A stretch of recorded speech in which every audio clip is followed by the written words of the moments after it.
Alright, everyone. Welcome back. Things are a little different, as you can see. We are filming in our living room. Casey. Casey is holding his mic. I'm trusting him to hold his mic this week because I don't have anything to clip them to, because if I clip it on him, his beard will get in the way. So, here we go. I hold in my hand great power. And it has great responsibility, so... Shut up, Uncle Ben. I make rice. This last week's been wild. Right? Yeah. Oh my god, are you okay? Are you okay? I had my procedure last Monday. One of the most painful things that... Don't slurp it. One of the most painful things that I have ever experienced. I am still recovering. Pretty sure I've lost like 5 or 6 pounds from liquid diet. Our house is officially on the market. Yay! Our house is on the market. And then we get married not this coming Saturday, but the next. So yeah, it's crazy, interesting, but yeah. How are you feeling about things, Case? Binks, please stop rubbing on Binks. So Taz and Kiki are with their uncle for a little bit, and we have the littles, Binks and Odin. What if we just clip the mics to the cats? They're in the studio tonight, aka our living room.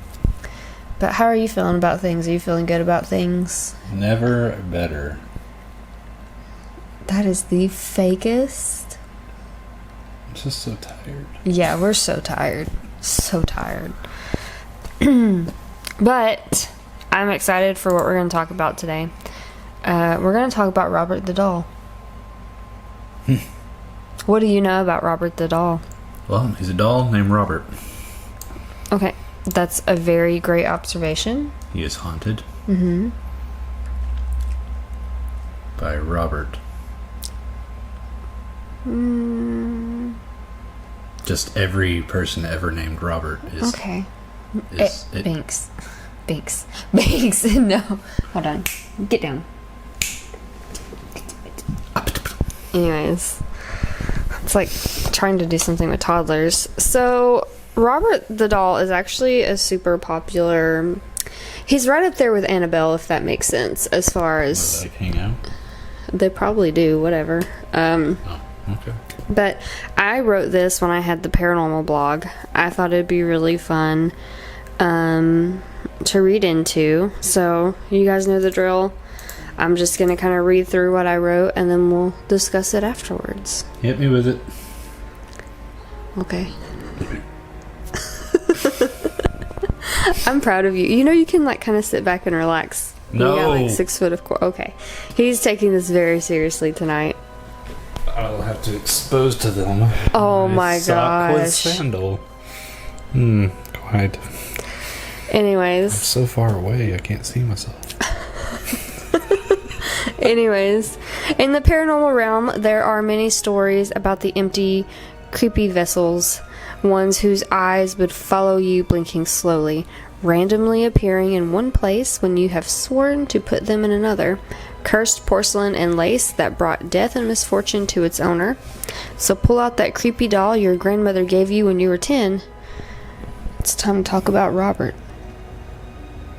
I thought that was a pretty solid opening. That's pretty good. Pretty good, huh? Yeah. In 1904, on a trip to Germany, a loving grandfather brought his grandson back a one-of-a-kind, handmade by the Steiff Company of Germany doll, standing at 40 inches tall and stuffed with wool known as Excelsior. Oh no, the cat's on their ball. Anyways, some think that since his size was similar to that of his companion at the time, he might have been made for Robert Eugene Otto. After Eugene received him as a birthday gift, he began to refer to the doll as Robert, and himself as Eugene. no longer going by his first name. That's your first red flag. I suppose. Robert donned a sailor uniform believed to be worn by Eugene at some point in time in his life. It is the only outfit that the doll has ever worn, which is kind of adds to the creep factor. Like, Because he doesn't change clothes?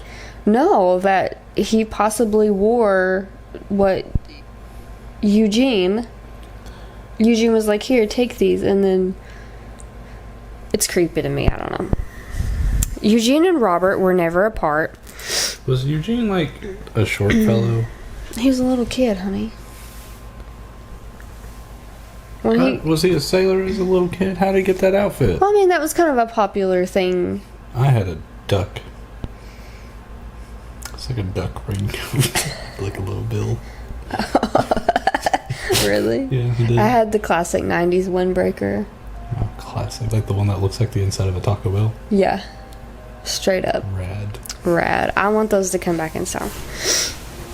But no, the sailor, like, aesthetic, that was very popular back then for boys to wear. I don't really understand why, but it was just a fashion trend. And then he put it on his doll, which I think is kind of creepy. But anyways, Eugene and Robert were never apart. He would often speak to the doll and use him as his playtime companion.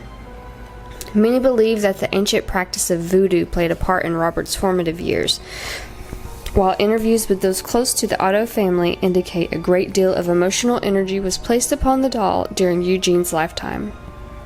It is said that young Gene would often shift blame when he misbehaved as a child, pointing to the doll and saying, "I didn't do it, Robert did," which is typical, to me, that's typical child behavior. I have 3 nieces.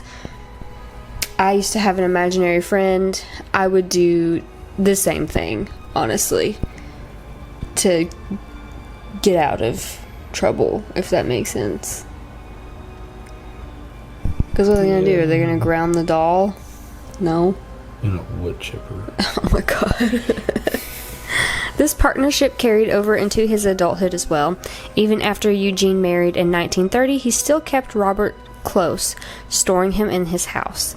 During this time, it was said that Eugene would still talk to Robert as though he were a living person, always with respect. During this time, Eugene was becoming a prominent artist as well. He designed the gallery at the Fort East Martello Museum, but also had plans to make his own home a museum, complete with a wax imprint of the artist's hands as a focal point. Sadly, he was never able to do so as Otto died in 1974. His wife died 2 years later. After their deaths, the Eaton Street home containing the doll was sold to Myrtle Reuter. Did I say that right, you think? Mm-hmm. Reuter? Okay. Myrtle Reuter, who owned it for 20 years until the property was sold to the current owners, who operate it as a guest home. The paranormal activity continued after Eugene's death. Robert was causing quite a stir in the house. Tenants often heard footsteps in the attic above them. A plumber heard giggling and turned to find the doll had moved across the room on his own. Here is one notable experience that I found on the website for Robert. Yes, Robert has his own website. He must have a great media team. Possibly. So here's the excerpt. A plumber heard giggling, turned to find the doll had moved across the room on his own. Solaris Hill reporter Malcolm Ross visited Robert and said it was like a metal bar running down my back. At first, when we walked through the door, the look on his face was like a little boy being punished.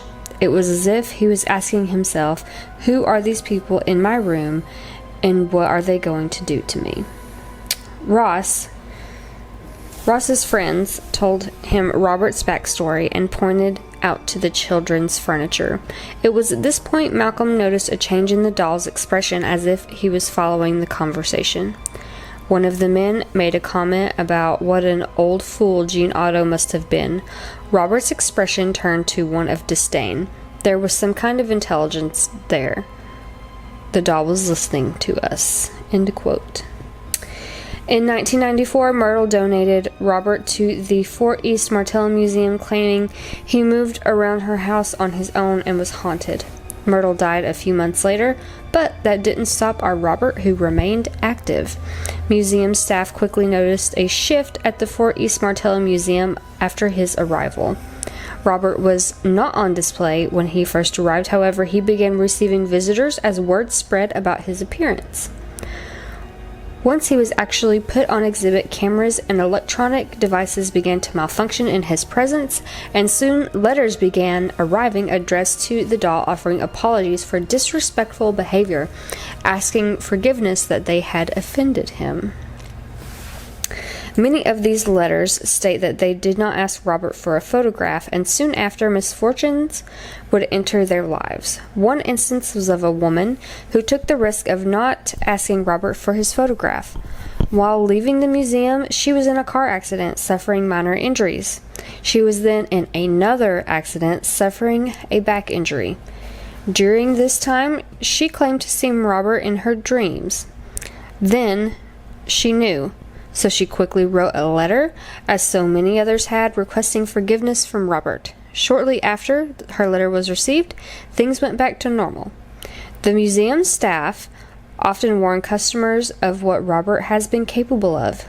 His display is partnered with letters that were sent to him full of apologies. You can still go visit today, but remember to be respectful, or you could be mailing the next letter.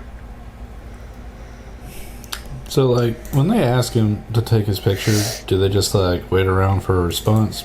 Because if you just ask him, just be like, hey, Robert, can I take your picture? What if he was just like, no, and then you did it anyway? Yeah, what if he wasn't in the mood to get his picture taken? I'm just saying, like, how do you know? Yeah, like, what do you know for sure? So I was looking at pictures and stuff too on the website, and there's letters, at least the most recent photos that I've seen. I don't know how it's changed over the years, but the most recent photos I saw is the letters that people send him. They're literally around his display, and he's in like a glass box. The only thing, whenever I was looking at like what Robert looks like, I was trying to think, because you know they talk about the facial changes. I don't really see it. Not. Is he the ventriloquist doll? No, hold on, let me show you. Let's see. While I'm pulling this up, we're gonna take a break real quick, and then we'll be back. I'm gonna show Casey a picture of Robert so he can kind of see what I'm talking about. All right, welcome back, guys. So I'm gonna show Casey this photo. I didn't do it that time. She did it on her own. Robert. Babes. Why do they do this? I'm afraid she's fixing to knock it over. She's gonna knock it over. Go on, knock it. Shoot. Alright. You ready? That's Robert.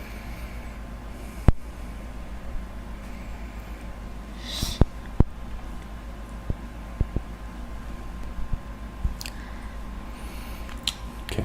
That's what his... See all those letters back there and notes and everything? That's his...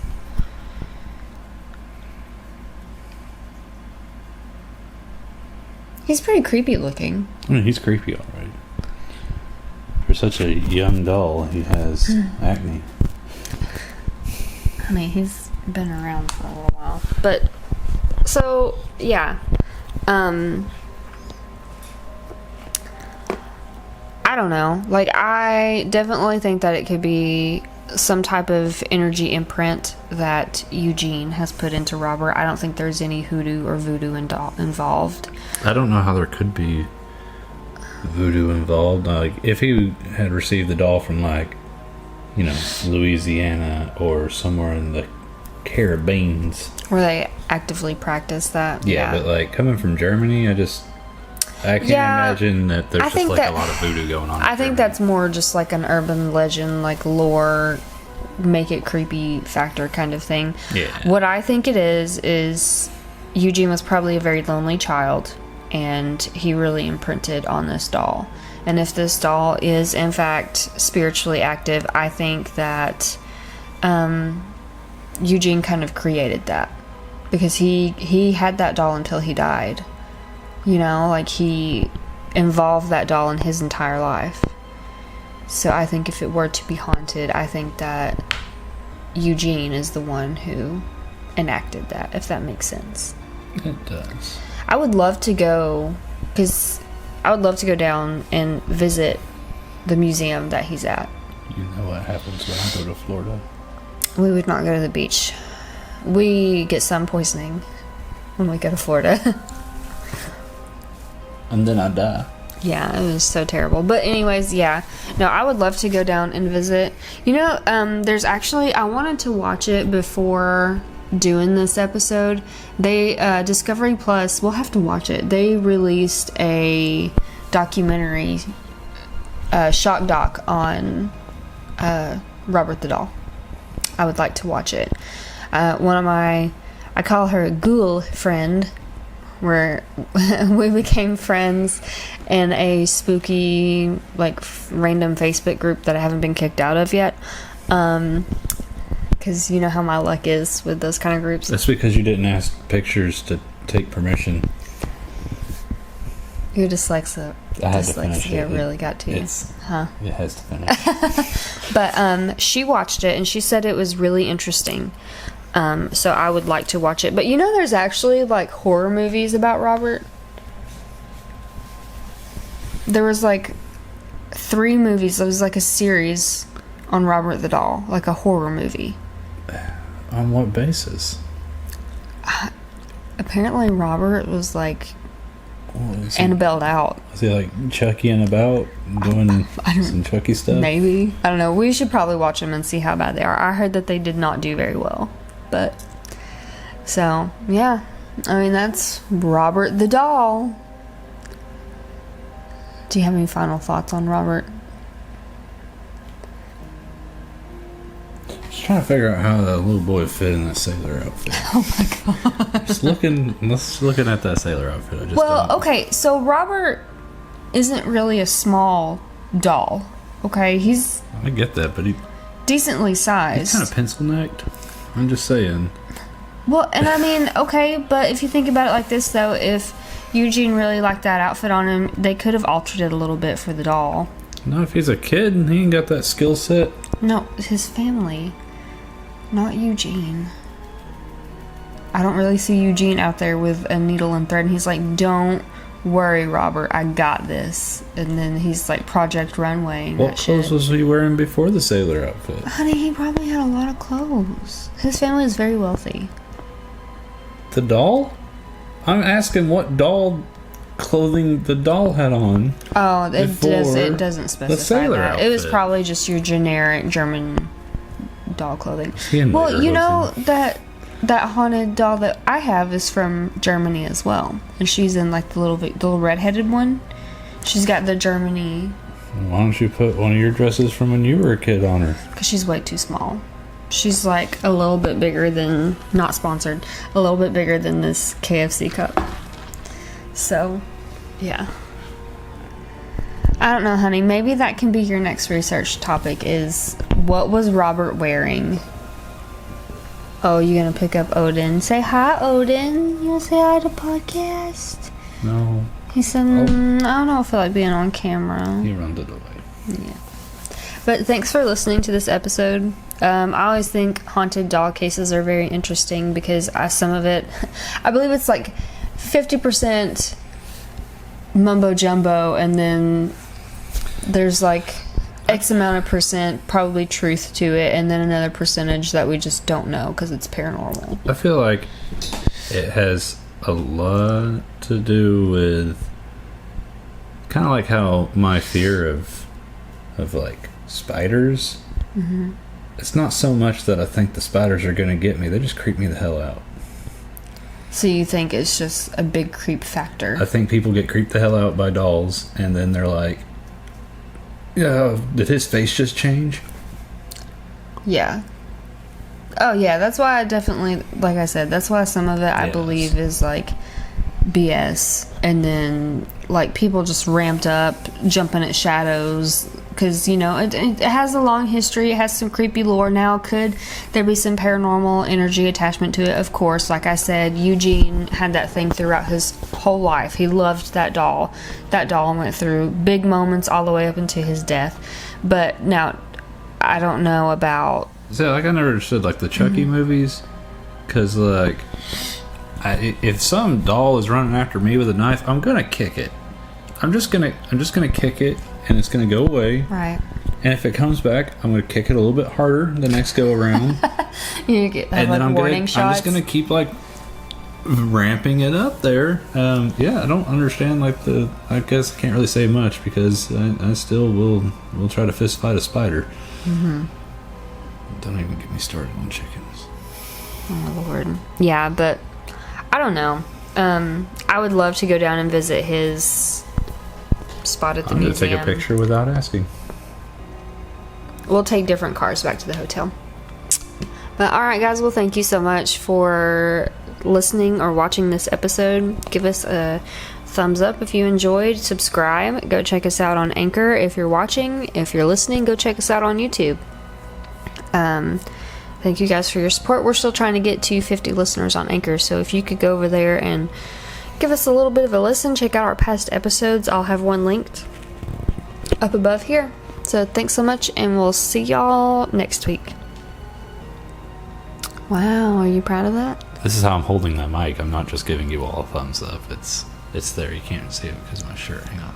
Aha! Oh, yes, I see. Yeah. Alright, bye guys. Oh.